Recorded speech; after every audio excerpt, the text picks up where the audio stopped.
ये है SP media network और आप देख रहे हैं अनुभवी आंखें न्यूज।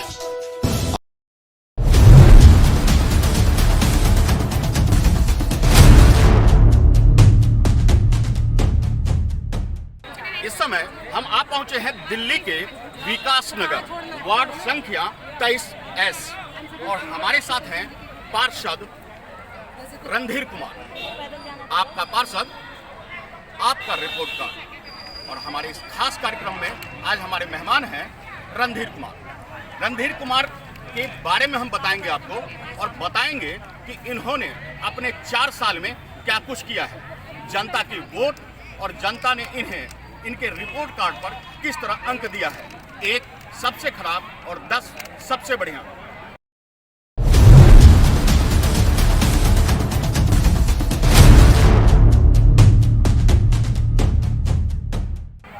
रणधीर कुमार जी, सबसे पहले तो हमारे चैनल पर आपका स्वागत है।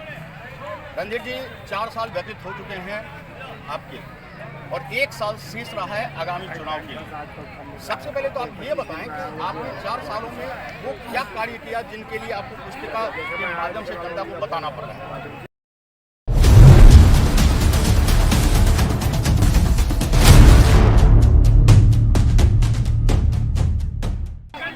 सबसे पहले तो मैं विकास नगर वार्ड में आपके चैनल पर आपका मैं स्वागत करता हूँ।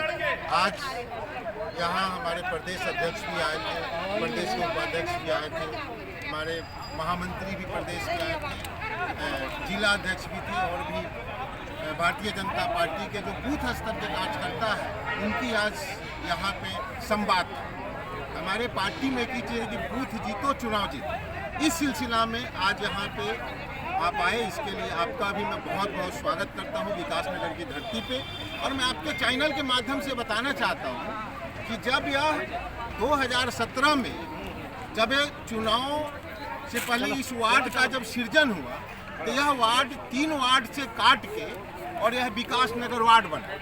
विकास नगर वार्ड के अंदर जब यह नया वार्ड बना तो यह 104 वार्ड में पहला एक ऐसा वार्ड रहा जिसके अंदर निगम की ना कोई यहाँ पे डिस्पेंसरी है, ना कोई यहाँ पे स्कूल है, ना कोई यहाँ पे काम करने की निगम का अपना डेवलपमेंट करने की कोई व्यवस्था थी। लेकिन उसके बावजूद भी हमें जो जनता ने प्यार दिया, आशीर्वाद दिया, उनको मैंने एक माध्यम बना के मैं अपने क्षेत्रीय सांसद प्रवेश वर्मा जी को मैं बहुत बहुत धन्यवाद देना चाहता हूँ कि जो विकास नगर और सैनी इनक्लेव जहाँ पे अनऑथराइज कॉलोनी का भरमार है, इसका एक जीवन बिल्कुल ही एक तरह से होता है ना कि हाँ जिंदगी देने का काम अगर किया तो हमारे विकास नगर सैनिक इनक्लेव में यही एक बगल में अस्पताल DDA पार्क है। इस पार्क को जो जर्जर स्थिति में था, उस पार्क को माननीय सांसद जी के माध्यम से उसको डेवलपमेंट करके हमने इस विकास नगर की जनता को एक तोहफा दिलाया।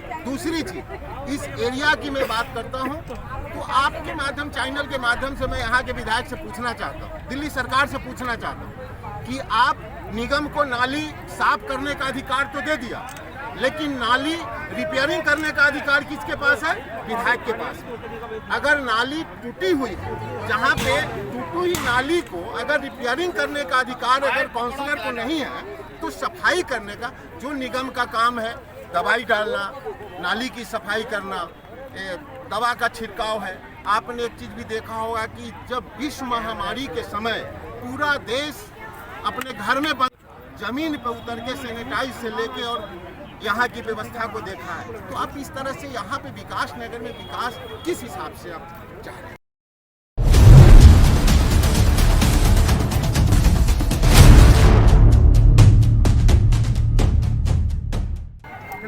भाजपा प्रदेश अध्यक्ष आदेश गुप्ता ने मंच से कहा कि प्रधानमंत्री की सबसे बड़ी योजना रही है जन औषधि, लेकिन जब जनता से सवाल किए गए, अपने कार्यकर्ताओं से सवाल किया गया कि क्या यहाँ के विकास और सैनिक में से किसी भी जगह जन औषधि है, तो सबने एक मत से स्वीकार किया नहीं है।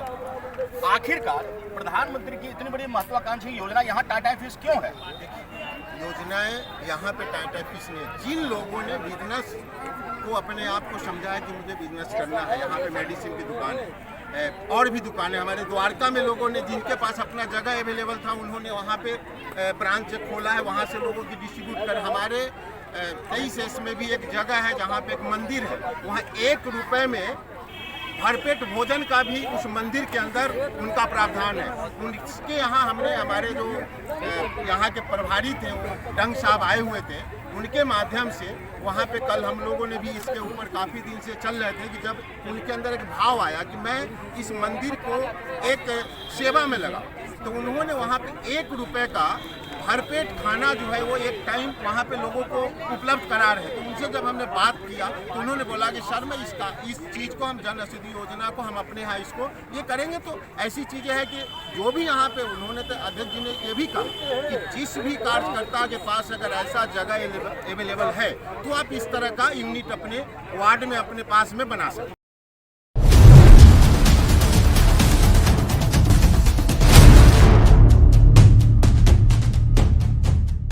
क्या आप इस बात को स्वीकार कर रहे हैं कि अब भले ही 1 साल शेष रहा हो, इस बीच जन औषधि के कहीं न कहीं कोई सेंटर खुलवाने में आप अपने योगदान देंगे? नहीं, 100% इस चीज़ को लेकर हम लोग चल रहे हैं कि जो भी हमारे साथी है कार्यकर्ता है, भगवान ने जिनके पास जगह दिया है वो इस चीज़ को करने के लिए हमारे प्रधानमंत्री। एक आखिरी सवाल, आखिरकार सिर्फ और सिर्फ साल बचे हैं, इस साल के बाद आपको जनता के बीच फिर से जाना है, आखिर क्या रणनीति है आपकी और किस अधिकार से आप दोबारा वोट मांगेंगे?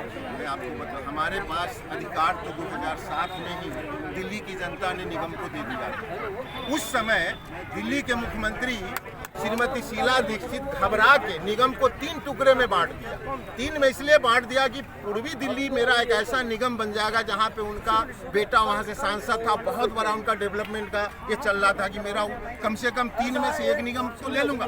लेकिन दिल्ली की जनता जानती है, मैं आपके माध्यम से मैं कहना चाहता हूँ कि चुनाव से पहले केजरीवाल जी का कहाँ गया वो 6000 पन्नों का सूटकेस, जो कि दिल्ली सरकार चोर है, फलाना चोर है, वो एक नारा देते थे। जैसे ही वो गद्दी पे आए उन्होंने वो सारा फाइल को कहाँ फेंक दिया, जमुना जी में फेंक दिया या हरिद्वार में जाके। इसी तरह से इस समय उनको लग रहा है कि निगम हमें हासिल करना, उनको अपना सत्ता चाहिए, इसलिए आज के टाइम में सत्ता को भ्रष्ट कह रहे कि निगम भ्रष्ट है। मैं उनसे पूछना चाहता हूं कि अगर निगम भ्रष्ट है तो उनके जो चुनाव जीते हुए जो जितने भी विपक्ष के नेता बनते हैं क्या वो भी भ्रष्टाचार से लिप्त नहीं है?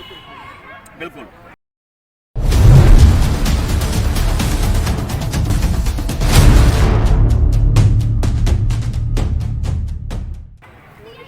जैसा कि आपने हमारे निगम पार्षद रणधीर कुमार को सुना, आपको बता दें कि जनता की वोट और जनता की राय और जनता के मिजाज को भी हम खंगालेंगे, दिखाएंगे आपको कि जनता इन्हें 1 देती है या 10। बहरहाल आपको हम बता दें कि रणधीर कुमार एक एनजीओ के सर्वे में लगभग 76 अंक पाकर दूसरे स्थान पर रहे हैं। देखना दिलचस्प होगा कि रणधीर कुमार अपने पायदान पर बने रहते हैं या फिर राजनीति में होती है इनकी भी सह और मात।